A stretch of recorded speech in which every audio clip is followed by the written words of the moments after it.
Welcome to Differentiated Understanding. What do I mean by this? Well, in a world where there is no longer a massive barrier for obtaining information, diverse knowledge and perspectives are no longer rare. What makes an insight or a way of doing things unique is differentiated understanding. Piecing together scattered information, parsing through noise and clouds, and then succinctly coming up with your own understanding of the situation, event, business, or person. That is what is truly valuable. Every episode, we bring in a special guest to talk about their unique take on a critical matter, phenomenon, or business trend. But most importantly, someone who will offer thoughtful thinking. Hello, this is your host, Shao, and joining me today is Professor Brian Wong. Dr. Brian Wong is a HKU-100 Assistant Professor in Philosophy at the University of Hong Kong. His research examines the ethics and dynamics of authoritarian regimes and their foreign policies, historical and colonial injustices, and the intersection of geopolitics, political and moral philosophy, and technology.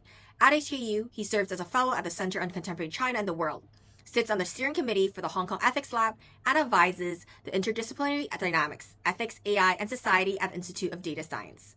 A Rhodes Scholar and Quark Scholar, Professor Brian Wong holds a DPhil in politics from the University of Oxford. Hi, Professor Wong. Thank you so much for joining us today. So tell us about actually what is it that you research and think about? I know that you even recently joked about it on LinkedIn that a lot of your friends even ask about what is it that your focus is, because you kind of write about everything. Explain to us just in layman terms. Well, thank you very much, Grace, for having me. It's a real pleasure and honor. And I often introduce myself really to strangers, of which there are plenty that I get to meet these days, as a philosopher who likes thinking about the world. And now you might ask, so what exactly do I think about? And I would say I work at the intersection of three very important strands and undercurrents that constitute vital parts of our intellectual landscape today, in my view. The first being, of course, moral and political philosophy, questions about what ought to be the case, what is and isn't just, what isn't right or wrong, and ultimately, what are the norms and also the foundational principles that shape the norms that guide our actions and behaviors. The second corner of this triangle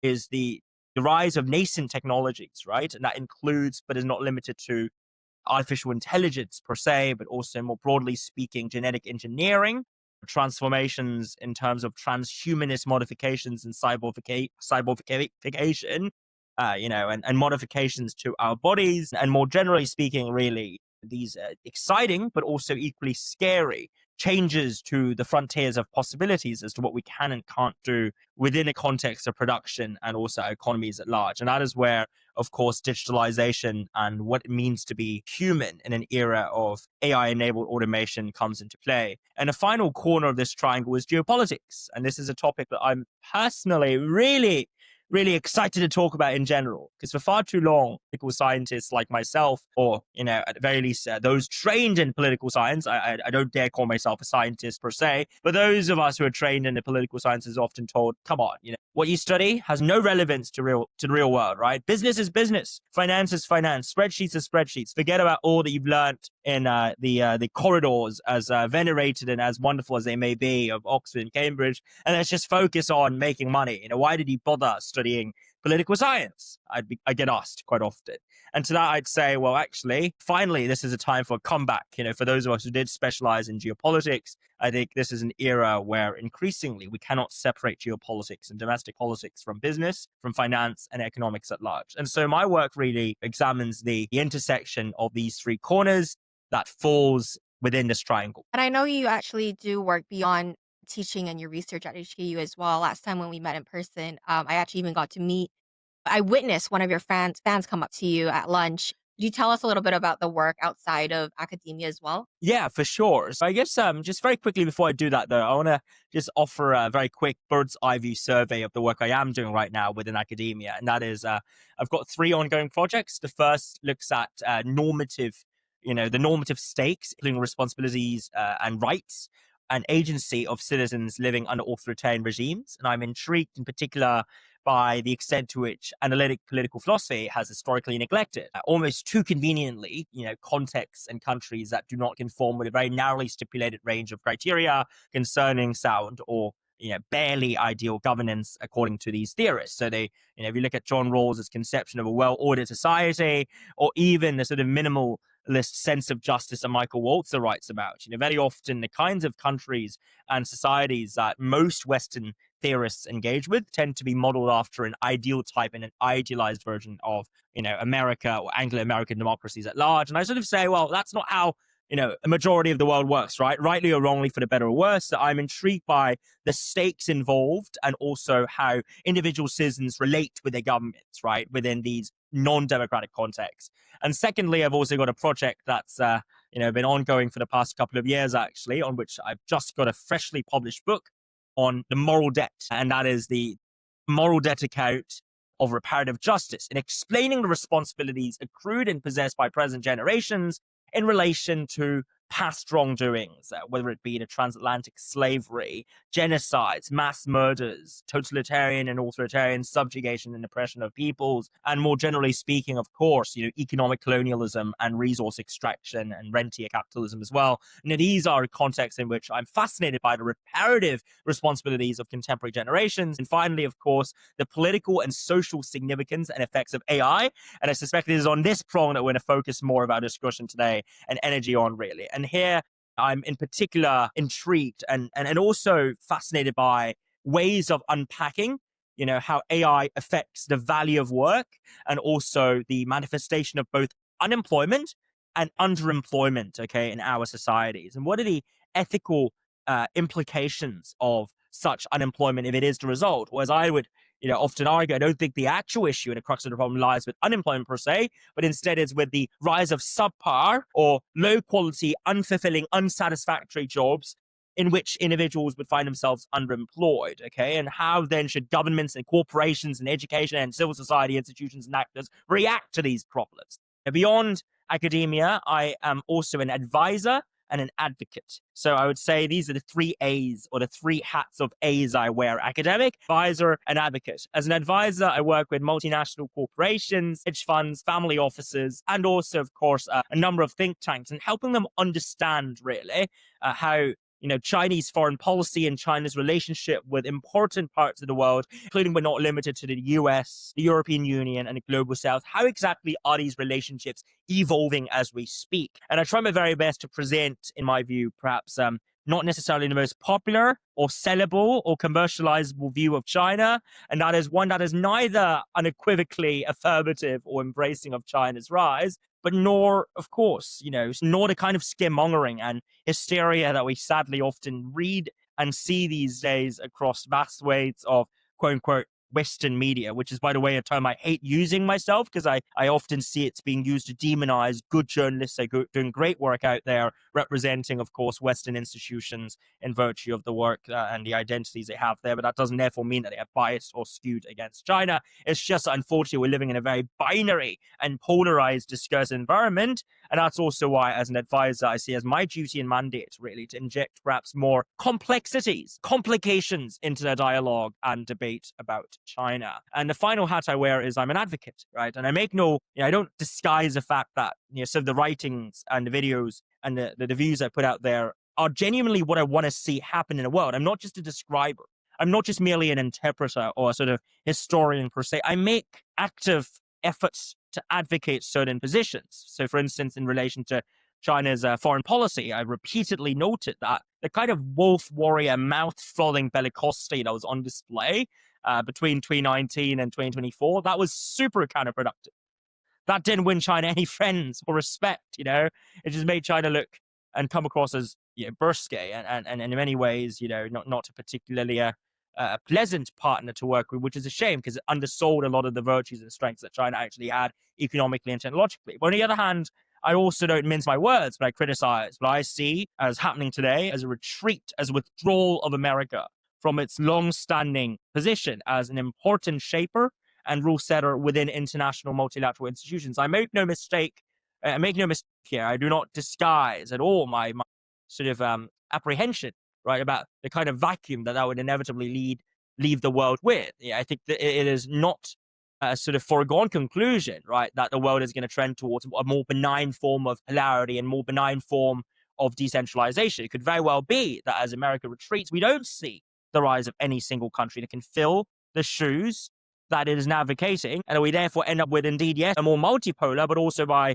extension a more chaotic, a more fragmented and less peaceful world. So, I want to be very clear here that whilst I do see, the world's trending towards more decentralization and less of a concentration of decision-making prowess and the ability to dictate unilaterally what goes on in the world. I see that as, in principle, a good thing, but with caveats, right? And the caveats being, we've got to ensure that what ensues isn't the kind of power vacuum that disrupted the sort of, regime rebuilding efforts subsequent to the toppling of regimes in countries including, but not limited to, Libya or Syria and beyond in the Middle East. And these are instances, indeed, where I see this attempt to pull down and destroy the old order and ancien regime as ill thought through. Because frankly, what actually happened after the old order was ridden or disposed of was not an improvement in the quality of life or living standards for the folks living under the system. If anything, it was a decade of turbulence and deep turmoil. And my fear here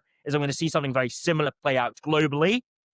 Whilst the old order gradually unravels, the new order is yet to be ready to substitute and fill in for. And you might even argue that many of the leading pillars of the new order are not intending to play the roles that were once played by the old order, and also the centers of power in the old order. So what gives? What follows? That remains to be seen, but it's also for that reason that I'm very excited about the work that I'm doing right now.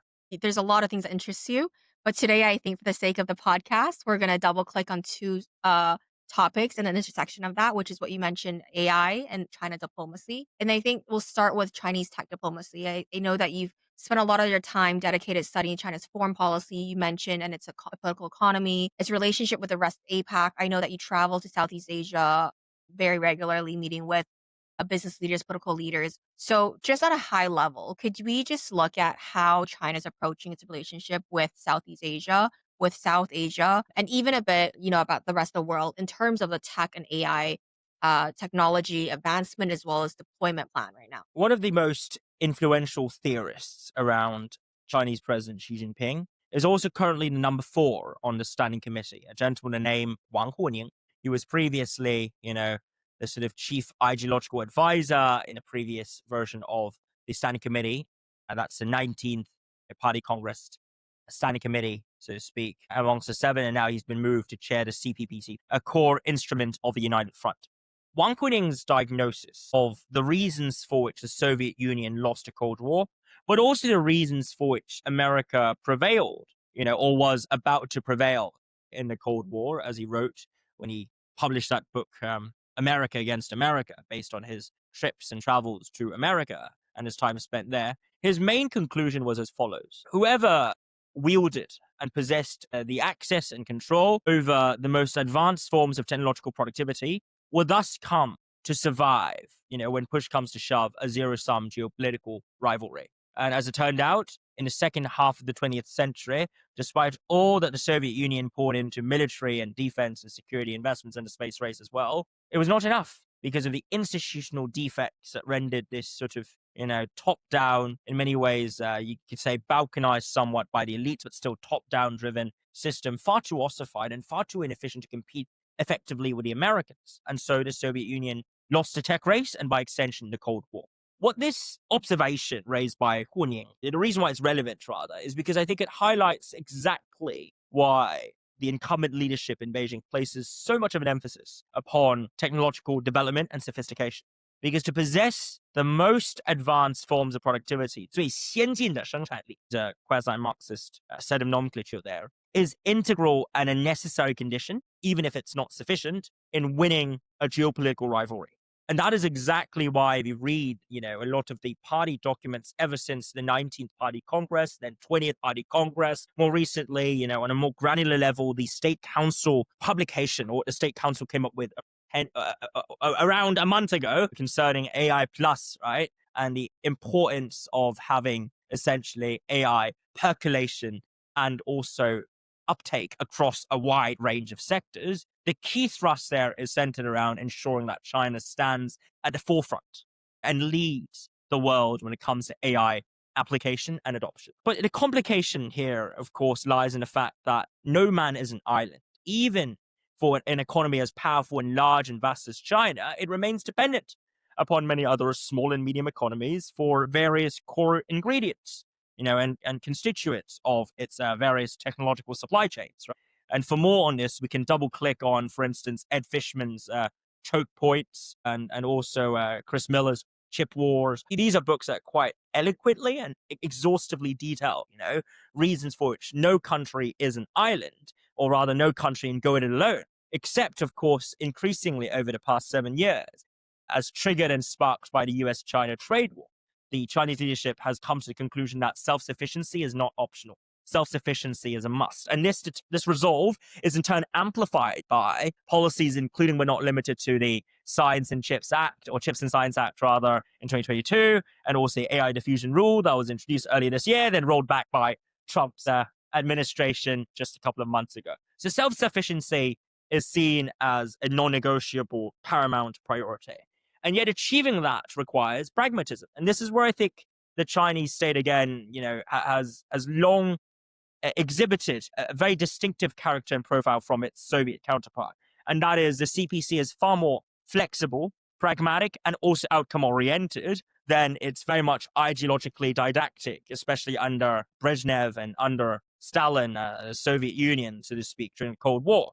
And that's why when it comes to the actual means adopted in advanced technological developments, it's not purely top-down, right? It's not a purely top-down, austere, party cadre run system where SOEs are receiving the bulk and a lion's share of funding, and the SOEs are then turning out a vast majority of the outputs. That's not really what's going on right now when it comes to AI and even robotics in China. Instead, what we've seen here is a mixture of mixed ownerships of corporations where, yes, there is state involvement and state participation and oversight, but by and large, these companies are run as private corporations with their own management structures, with hierarchies, or indeed, in some cases, private, non-state-owned, non-state supervised corporations, 民营企业, right? That are bona fide 民营企业, that are run by and led by, folks from the private sector, including, of course, DeepSeek, at least up until Q1 this year. And these were the companies that have been leading the charge, so to speak, for China's technological developments in AI, in robotics, in even electric vehicles and solar panels, what have you, right? Despite the presence of state subsidies and a waiving of overhead costs, let's make no mistake here, many of the companies that are champions in these respective fields are not SOEs. This speaks volumes about the sort of comparative deficits and deficiencies of state-owned enterprises, as well as the comparative strengths and advantages of privately owned enterprises. So this then, I hope, answers your question about, what exactly is leadership looking at here in terms of its tech vision and what's its game plan. Let's apply this then very quickly to the second half of your question, namely, what about the global south and what about, other parts of the world, so to speak? Well, my observation here is China views other members within the global south, especially those from Southeast Asia, as vital partners in a process of supply chain diversification and relocation, whether it be through export controls targeting China, or sanctions and entity list measures targeting Chinese companies, or other means of trade weaponization. The US-led order, at least under US President Joe Biden and his relatively technocratic and also competent crew of technocrats, had managed to build really a cordon de sanitaire, to some extent, around China proper when it came to advanced technologies. But for the fact that, of course, via pores such as Malaysia, such as to a lesser extent Singapore, and of course the Middle East, right, including the UAE, Saudi Arabia, Qatar, Chinese companies have been able to circumvent this cordon sanitaire and were able to do so even at the height of restrictions upon exports of, say, NVIDIA chips, of cutting-edge chips and semiconductors to China. That was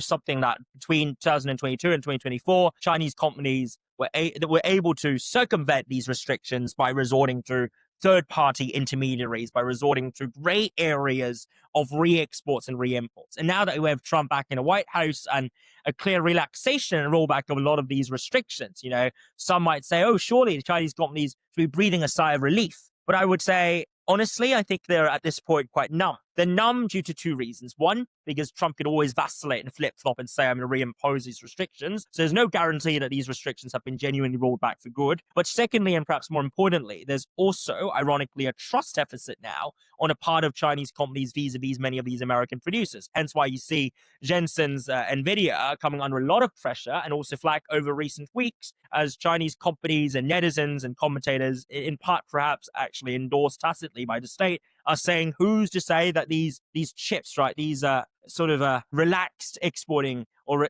chips exported under relaxed controls aren't in fact embedded with backdoors and spywares and other possibly compromising, American and contraptions, right? They're designed to steal Chinese secrets. So the irony is, things have really come full circle here, right? Whilst the Americans were and are still talking about Chinese intellectual property theft, stealing our secrets, stealing our technologies, the worry is now symmetric. The Chinese are also worried about data leakage and IP leakage and tech leakage in the opposite direction. So this is why self-sufficiency, when pursued in a pragmatic fashion, has really fundamentally changed and rewired the sort of DNA and a mindset within the Chinese bureaucracy when it comes to the relationship between Chinese and also foreign tech. 10 years ago, I would have been extremely surprised. I would not have believed you'd be said, there's an opportunity for the Chinese to use arguably more advanced chips from NVIDIA and also other leading American companies, but they are saying no to it. I would have said, how could that be the case? How could that be?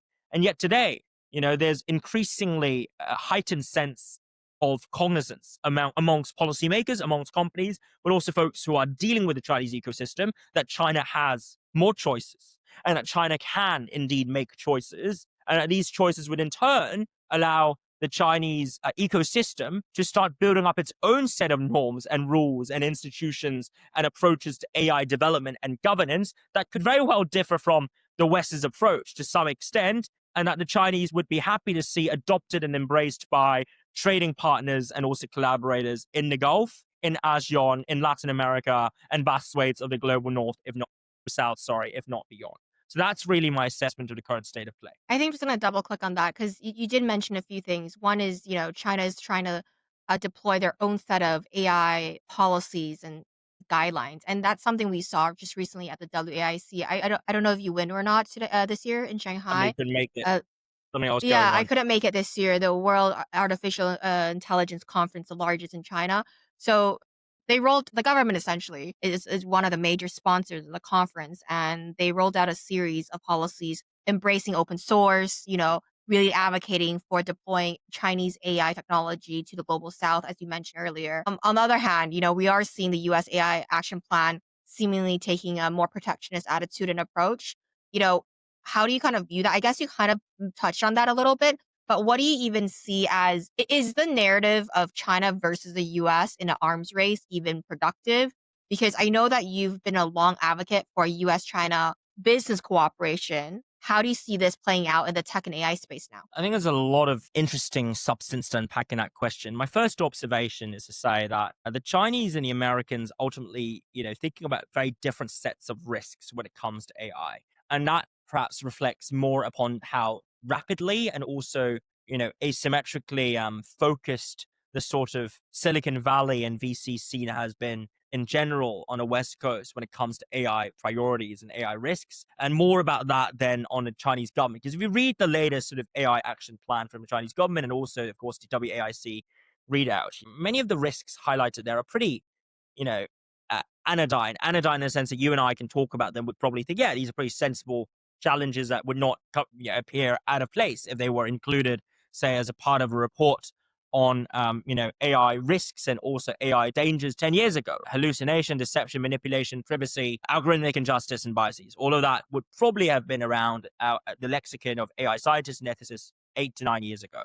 Maybe not hallucination per se, but the rest, pretty mainstream, so to speak. And yet if we were to read the kind of language that's adopted, right, by folks who are raising, almost trillions of dollars, okay, that might be a slight exaggeration. Yeah, but lots and lots of money and capital on the West Coast these days to focus on AI safety. We're hearing a lot more talk about existential risk, about the challenges of what I call neo-paperclip-esque scenarios, about human AI non-alignment resulting in doomsday scenarios. And I'm not saying these are not important challenges we ought to think about. What I am saying though is we need to differentiate between theoretical and theoretically informed concerns over existential risk, which I also share. You need to differentiate between that, though, and cynical attempts to co-opt such narratives to just basically raise a lot of money for insert black box of operations. And that is where I think the real sort of divergence when it comes to risk or approaches to AI risks kicks in between China and the US. And to a lesser extent, the UK, I think Europe is sort of in between and really does share many of China's concerns, but takes privacy and individual liberties far more seriously than the Chinese state does, on the front of, say, privacy protection on the front of ensuring, a minimization of undue surveillance and also facial recognition. Europe cares a lot about that. That's less of an issue per se in official state discourses in China, even though algorithmic biases and injustices were still there. Whereas when we look at the Americans, these days, it's almost a bifurcated and a very reductionist sort of surface level of discourse, where on one hand, you've got a large and brewing storm of folks who are talking about X risks, okay? And then on the other hand, there's also an emerging cluster, and I'm not going to speculate over who's behind this cluster, but this cluster of folks are saying, we cannot let advanced AI fall into the hands of the Chinese or any other geopolitical adversary. We've got to keep American AI in American hands, right? And so there's a clear discrepancy and divergence in the way risks are read and interpreted across different spheres. And the second level sort of implication of this, therefore, is not only is there a dearth of consensus over what these risks are or which of these risks matter more and how we ought to approach these risks, there's also a divergence over the right path ahead, take into consideration these risks, where the Chinese state, in virtue of its wanting to achieve, right, the bolstering of its total factor productivity and an improvement in AI uptake and diffusion, has basically adopted a whatever it takes, right? Whatever it takes for us to catch up mindset when it comes to, of course, getting AI off the ground. And that's why open source is a vital part of that recipe, because many technocrats and also scientists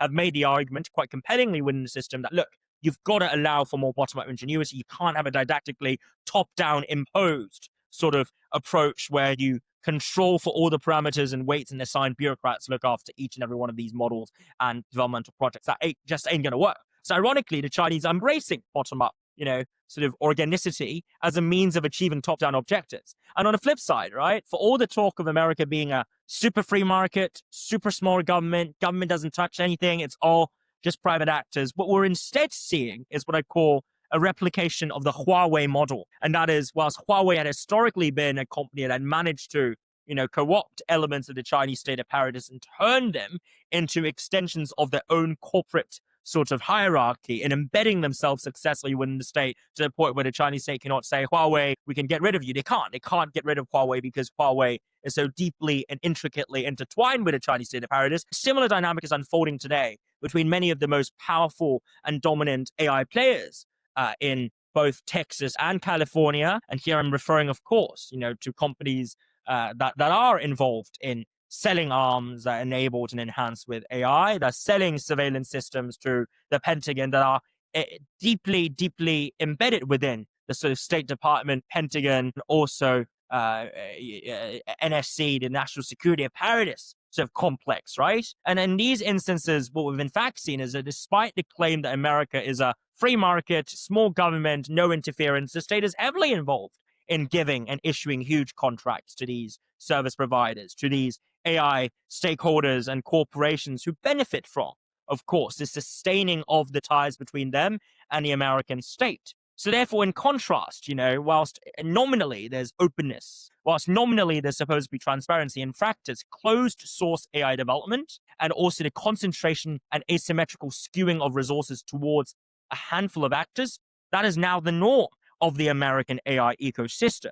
And so I think we've really come full circle here and we're in the twilight zone, right? Where the Chinese are embracing something that's so almost uncharacteristic of its political system. And on the other hand, the Americans are heading down a path that had characterized really the Chinese political economy in the 2010s as well, which was really after the initial wave of opening up and reform and before the current wave of sort of this emergence of a sprawling SME ecosystem. 20 years between 1990 and 2000, I'm seeing a repeat of that in America today in relation to its advanced artificial intelligence, including semiconductors, including industrial ecosystem. I think before we go into kind of the AI doomism versus optimism conversation you kind of already alluded to that we can talk about later, I want to just kind of double click on just China, the geopolitical angle one last bit, which is what is the biggest misconception? I think you mentioned, there's irony of China being a closed economy, closed market, closed information bubble in many ways is embracing open source. And there's that irony in all of this. But what is really the biggest misconception people may have in the West of China's global tech goals? And this could even go beyond AI, right? We're looking at the last generation of Chinese tech companies, whether it's Xiaomi or Baba or Tencent, They've done a really successful job actually going to Southeast Asia, LATAM especially, and like you mentioned, EMEA, maybe not so well in the North Americas, given the geopolitical kind of backdrop of everything. But what is a misconception at a high level that you think people have of China's global tech goals before we wrap up the geopolitical kind of section of this So whole this is conversation? brilliant. It's a brilliant question. I think the biggest misconception is the assertion that the Chinese only know how to copy, copy, copy, and that the Chinese cannot innovate on their own. That is a myth. That is an accusation. That is an attack that I often hear whenever I go around speaking with folks on Chinese tech. They say, the Chinese, they steal, they copy, they don't do anything new. Well, the first observation I'm going to share here is in terms of top STEM journals article citations, including but not limited to Nature. If we are to look at how these statistics have evolved, and that is the concentration of the percentages of articles on the top, say, 100, STEM journals in the natural sciences, also computer sciences, on which citations, can be found and readily traced, right, over the past 20 years. 20 years ago, right, I think Chinese researchers comprise approximately 20%. I don't have the exact figure, so I want to just qualify that. But around 20%, and American researchers or North American researchers, 50 to 60% of these top journal citations in a world. There was no comparison. The US was leading by far in terms of high quality foundational research accredited and recognized by triple blind reviewed articles, 20 years ago. Fast forward 20 years, I believe, I can say with some confidence, at the very least when it comes to Nature, there's at least as many articles, where Chinese scientists are either the leading or corresponding authors as there are American articles. And of course, you can say, well, hold on a second, right? The bases are different. America's 1/4 in population size. The Chinese are far more populous, so on and so forth. Fine. Okay, I take that, right? But still, the trajectories are clear. The Chinese are catching up. Even when it comes to cutting edge STEM research, there's a clear catch up and closing the gap. The second example I'll draw upon here is DeepSeek. So some folks would say, DeepSeek, well, they merely distilled data from OpenAI or some other sources. That's all they did, right? Nothing special, nothing to see here.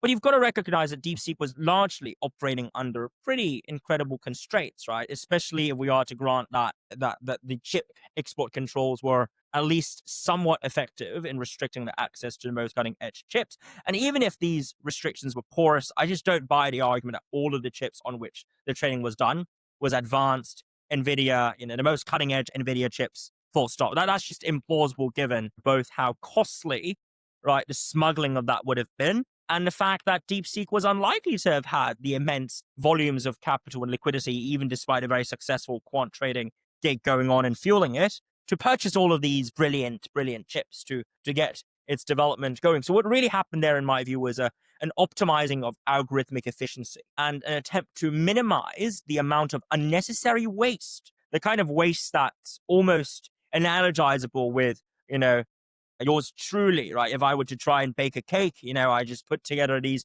100 cups of flour and 100 cups of water and start randomly, throwing and pouring water into the cups with the hope that one of them would eventually turn into a cake. I mean, that's the kind of approach to, or maybe that's not the best analogy. I don't know. It's really a deeply inefficient and ineffective and indiscriminate approach that DeepSeek didn't have the luxury to afford. It couldn't afford such a luxurious approach. It had to streamline, declutter, go Marie Kondo style, and therefore innovate in its methodology. So I concur with those who critique DeepSeek, to some extent, for not providing groundbreaking transformations AI technology. I agree. It was not groundbreaking in the sense of technological levels reached, but it was groundbreaking in terms of the methods that were employed in arriving at the same outcomes as its counterparts, at least, by an order of, say, 6 to 7 times, if not more, right? If not 20 times, cheaper a total of costs as compared with its counterparts abroad. So there's also innovation in relation to cost reduction and also replication of results. But finally, what I want to highlight here is a useful conceptual framework of thinking about Chinese versus American innovation. Because don't get me wrong, I have a lot of respect for American entrepreneurs, for American innovators. I do think that America still leads as of today, right, in basic research, So when it comes to 0 to 1, especially the basic research that goes into the 0 to 0.5, and then from 0.5 to 1, which is the genuinely coming up with new revolutionary recipes, say Uber, for instance, right? Uber was really quite an incredible paradigm shift. It was a stroke of genius, right? That Travis managed to basically turn, setting aside your misgivings about Travis as a person, but you managed to turn something so obvious as a value proposition into a business idea. And he made it work. And he made it, he didn't make it necessary because it was always necessary, but he made it work. And to take that step forward, to jump ahead and to take that leap of faith, that's something that the American entrepreneurial scene is uniquely equipped and suited to do. Whereas the Chinese VC scene and innovation scene on that front, the 0 to 0.5, 0.5 to 1, the developing of the proof of concept of a brand new business proposition, I don't think they can match and rival the US just yet because of the innately risk-averse dispositions and incredible churn, right? The sort of side implication of the involution in the Chinese ecosystem is that folks want to get rich in a manner that is relatively low risk, okay? And yes, they might gamble. Yes, they might undertake certain necessary risks in order to reach a certain KPI or level of performance or scale.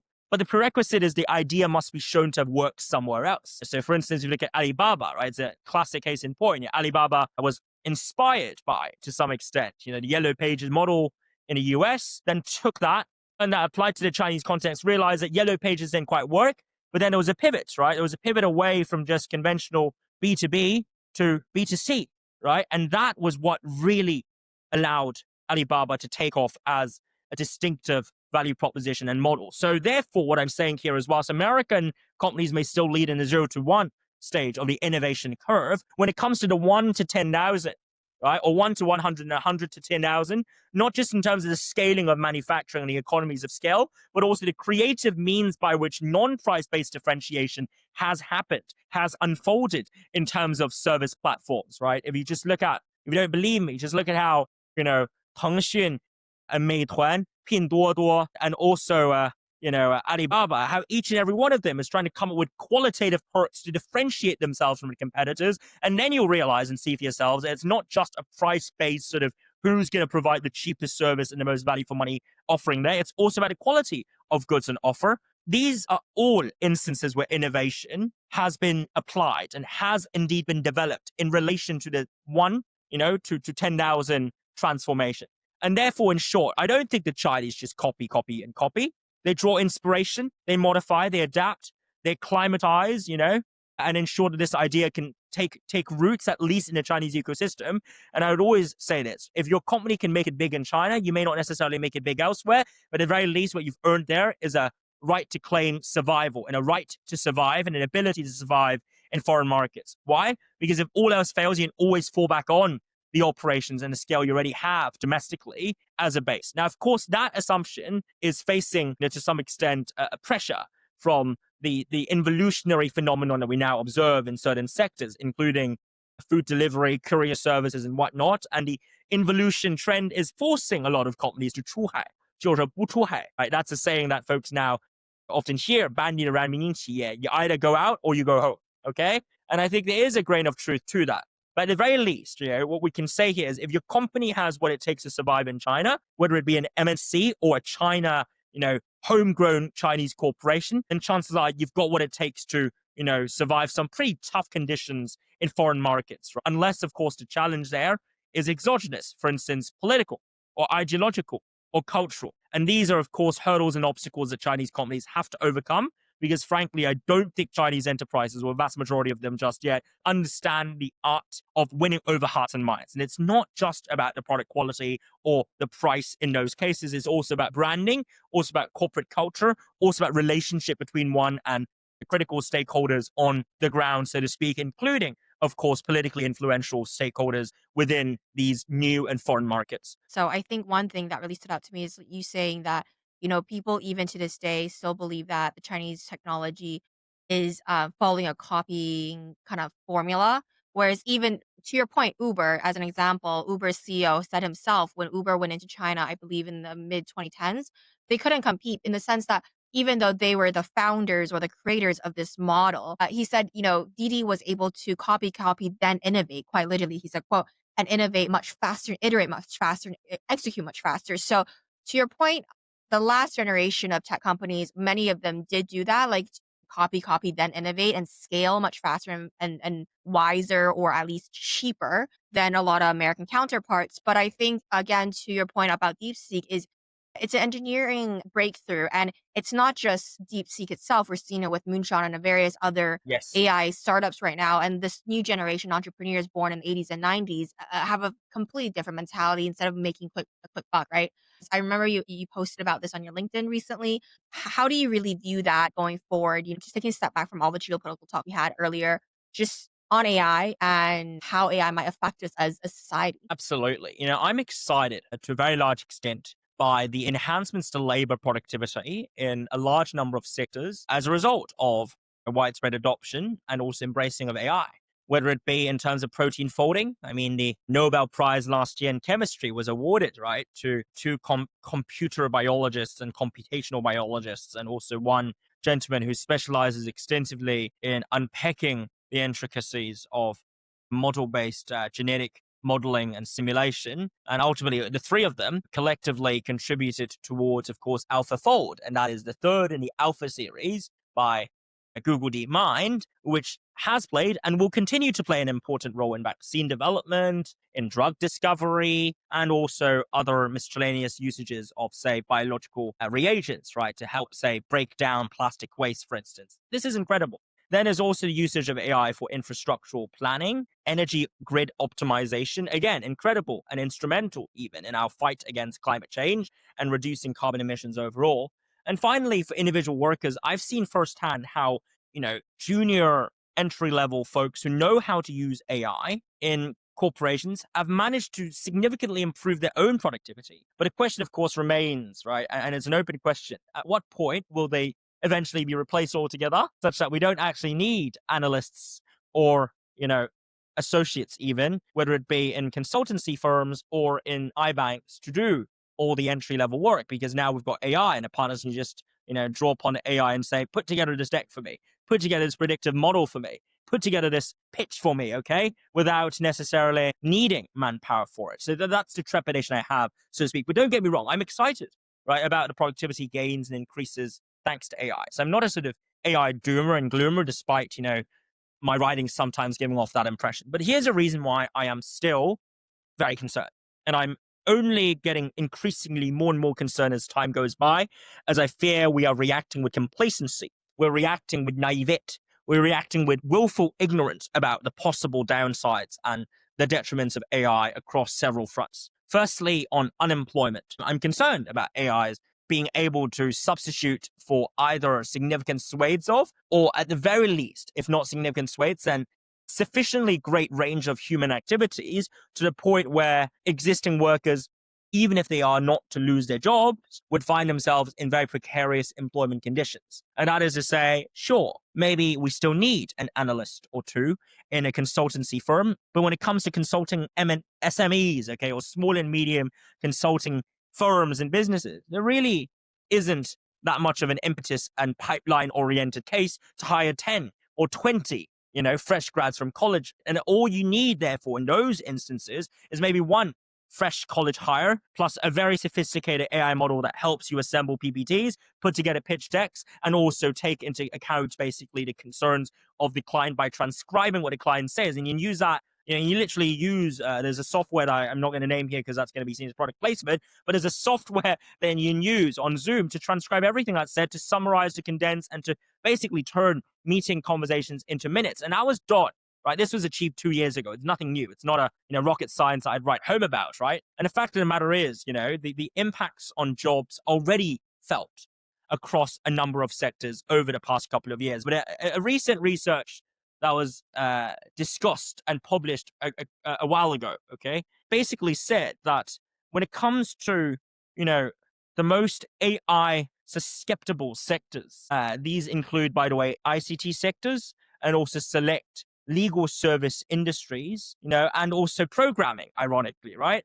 That these jobs, as many as 30% of these jobs have already been lost in the 5 years between 2020 and 2025. And this estimation, of course, needs more quantitative and statistical validation. I'm not saying it's gospel. What I am saying is it speaks to a real and pressing danger that as we adopt increasingly as employers, as consumers, AI, we are perhaps inadvertently contributing towards a serious challenge and threat towards the employment structures and the stability of work, and by extension, social political stability of many a society in both the developed and also developing worlds.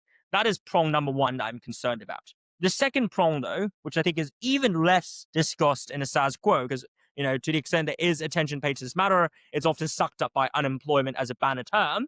But there's another banner term that I wish we'd spend more time thinking about, and that is underemployment. AI is not going to take away the jobs of most people. I agree. But it might mean that most folks are paid less, okay? Especially those who cannot, right, or for whom the AI-enabled productivity increases cannot offset the diminution and the reduction in their comparative value as compared with an AI doing the work in lieu of them. So the question here is how much, right?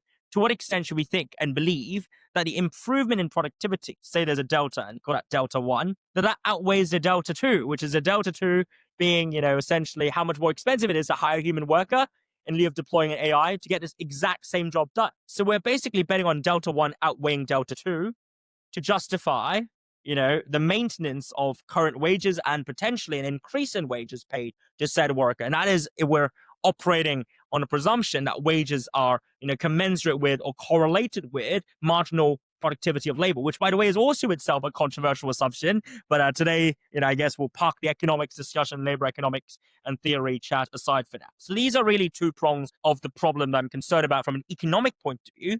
But Jen, very quickly and finally, I want to just add in a third comment or third problem that I think we should also spend a bit more time unpacking. And that is the sort of romanticization and mythologization of AI. The narratives we hear these days being, oh, if you don't have AI, I cannot give you an extra zero in the valuation of your startup. You better introduce AI. Okay, put AI onto something, and then I can write a check that has another extra zero, okay, on behalf of my company, all right, on my LPs. That kind of AI fetish is leading us to pursue what David Autor, right, and also Daron Acemoglu have termed socio-automation.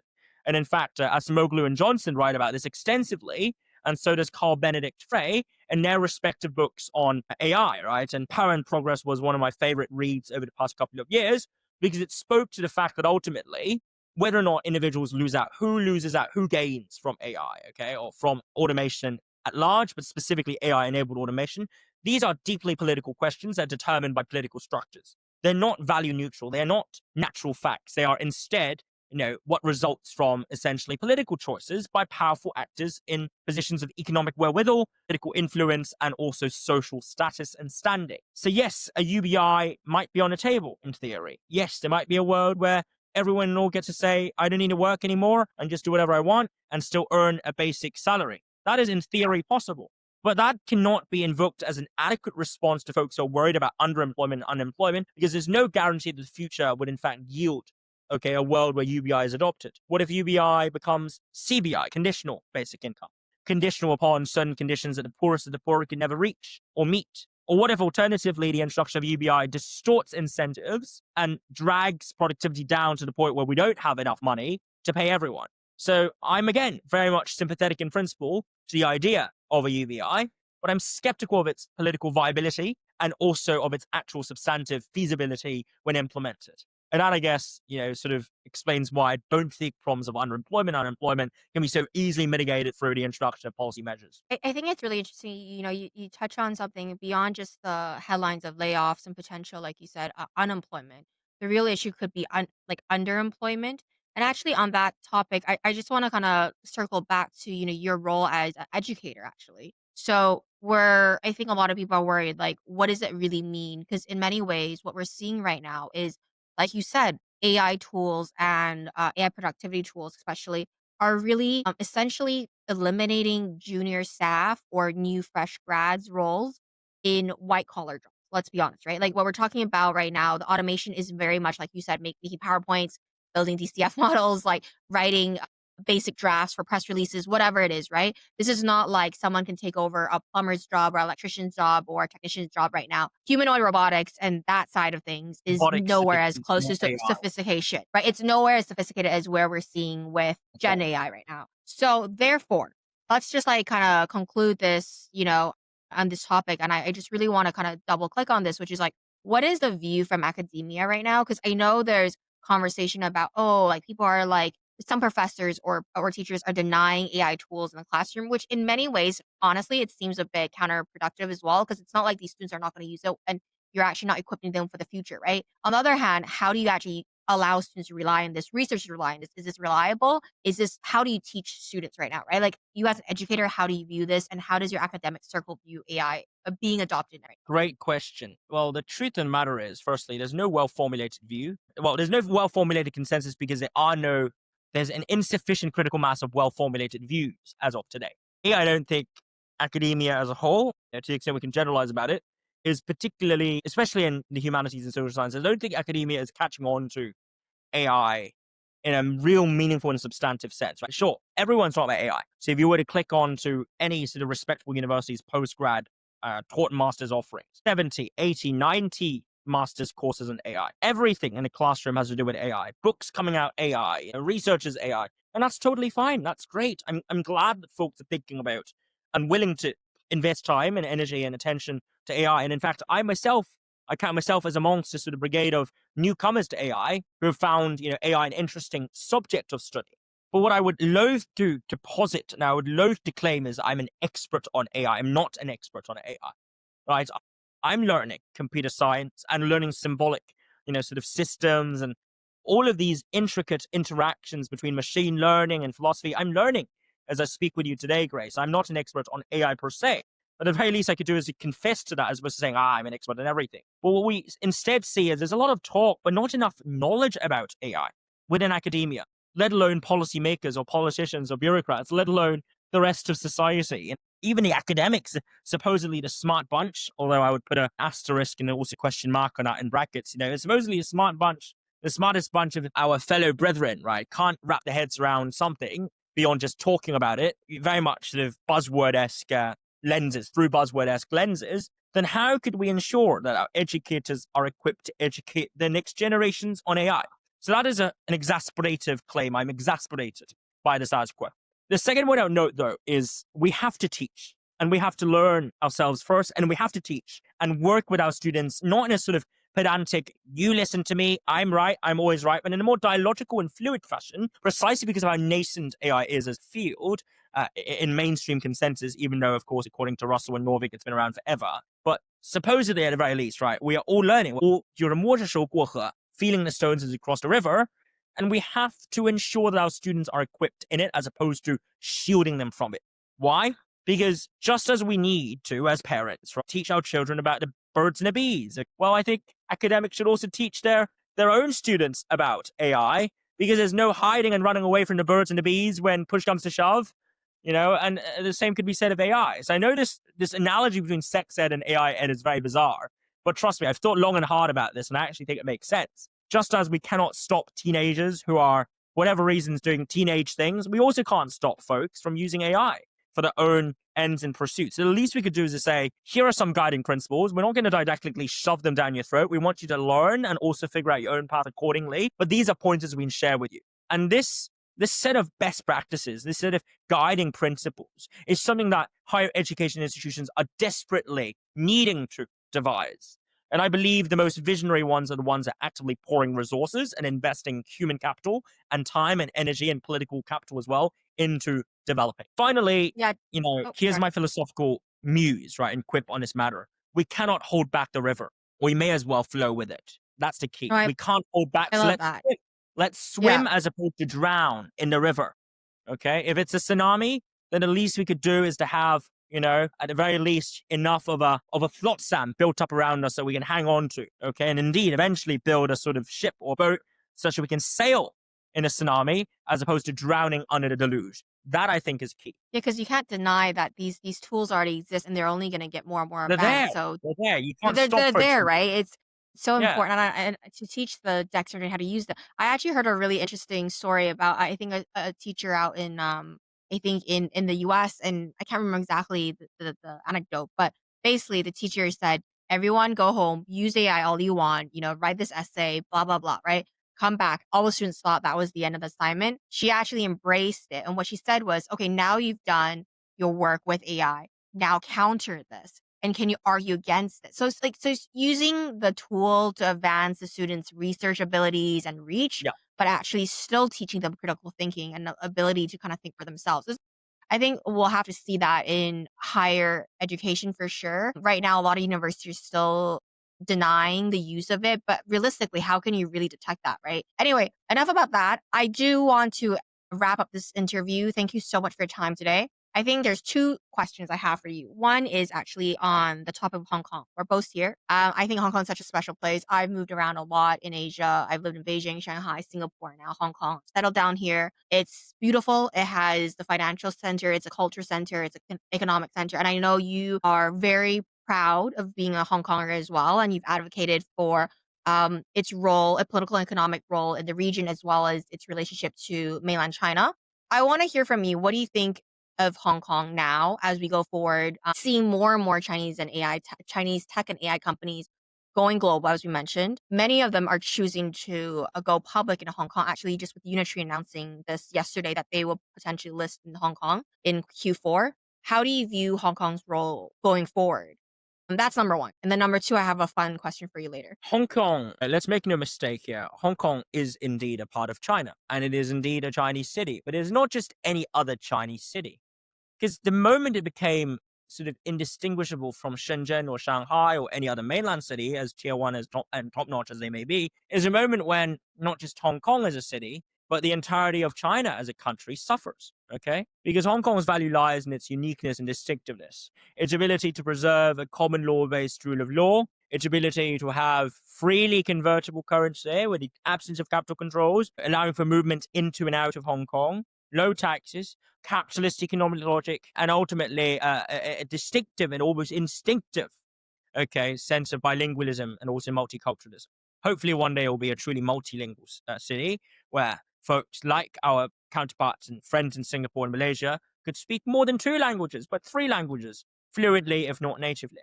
But anyway, long story short, I think Hong Kong's future is contingent upon its being unique. And by that, I don't mean, if it's not unique or it becomes assimilated and influenced in the mainland, it's gonna be catastrophic. I'm not saying that. All I'm saying, though, is if Hong Kong is to remain a tier 1 international city on Chinese soil, it's got to remain special.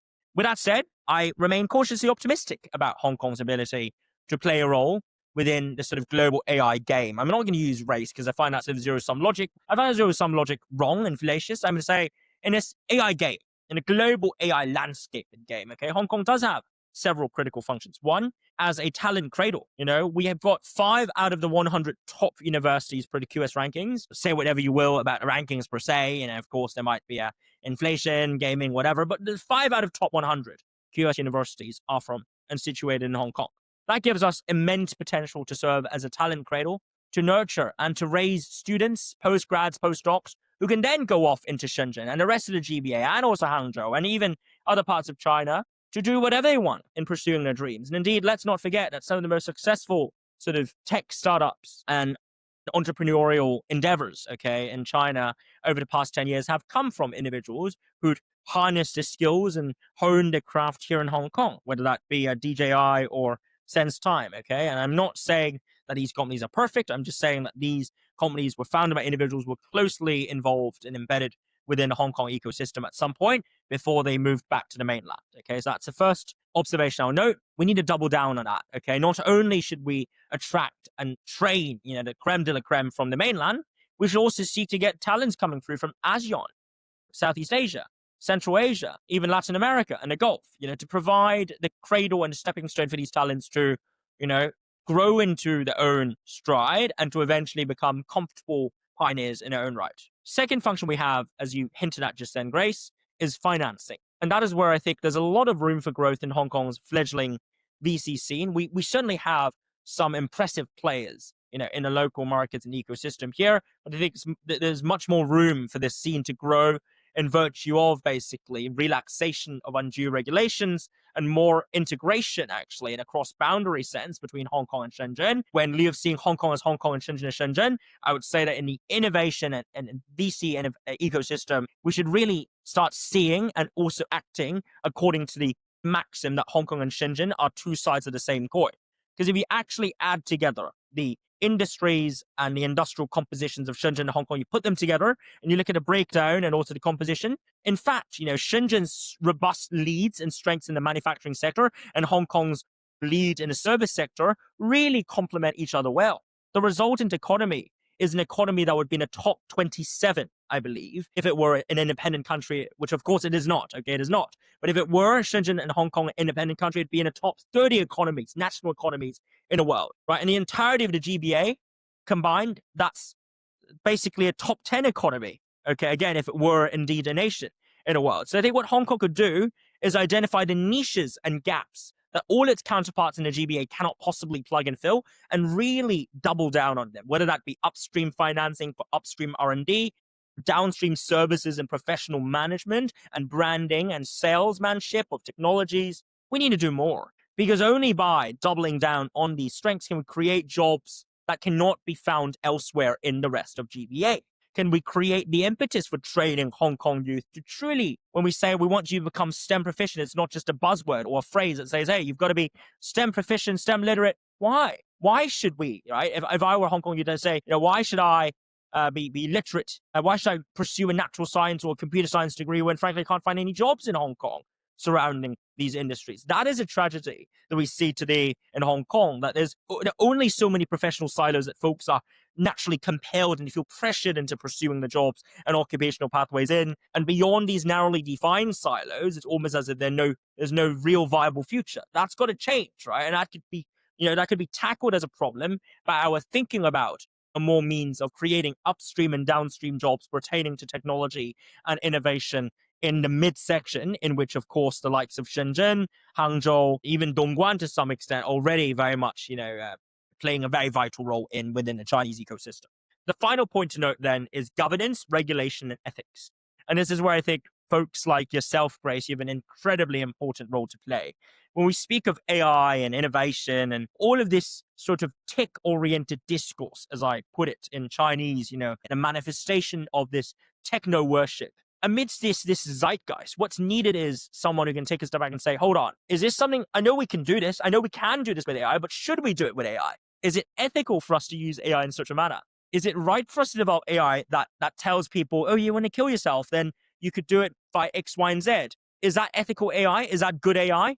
I mean, we need more normative questioners like that. And ultimately, Hong Kong can be the place where the global north, the global south, the east and the west, mainland China and the rest of the world, where folks can come and meet and talk about AI governance. And that is also why at the University of Hong Kong, I'm incredibly blessed. And I feel very fortunate to have in HKU a leadership that's keen to see too, Hong Kong's role as precisely where global AI governance takes place. And that's also why we're currently working towards the inaugural Hong Kong Global AI Governance Conference, due to take place next April in 2026. And where, of course, Grace, you're most certainly invited as a distinguished attendant or attendee to the very conference. And to all of you listening back at home as well, you're all invited.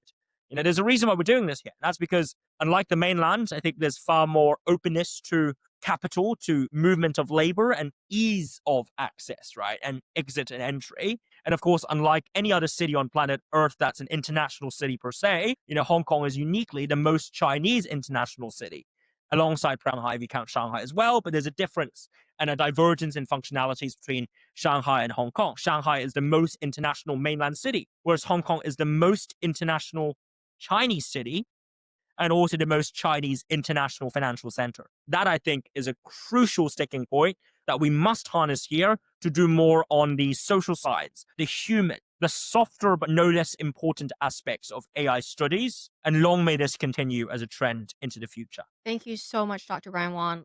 That was an extremely insightful conversation. What is a unique view you hold that could be something unconventional? It might even be against consensus. It could even be something like you believe the world is flat, but something you just believe in that maybe others don't really hold a similar belief in. You share with us something. It could be fun. It could be something academic. Absolutely.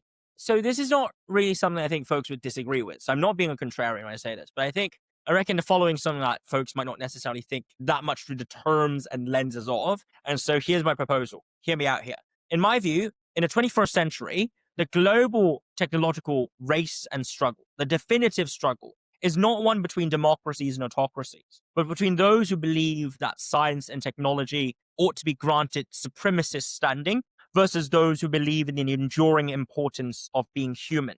Do we allow technologies? Do we allow a small group of advanced technology wielding elite to control and determine our futures? That is the ultimate question that would define the different camps and sides in a global tech ecosystem, as opposed to democracy versus autocracy or openness versus closeness, which are really ultimately means as opposed to ends per se. Thank you so much, Dr. Brian Wong. If you enjoyed this conversation and found it insightful, please follow and subscribe to Differentiate Understanding on Spotify, YouTube, or wherever you get your podcasts. I'm Grace Shao, and thank you so much for listening. And I'll be so grateful if you shared an episode with a friend.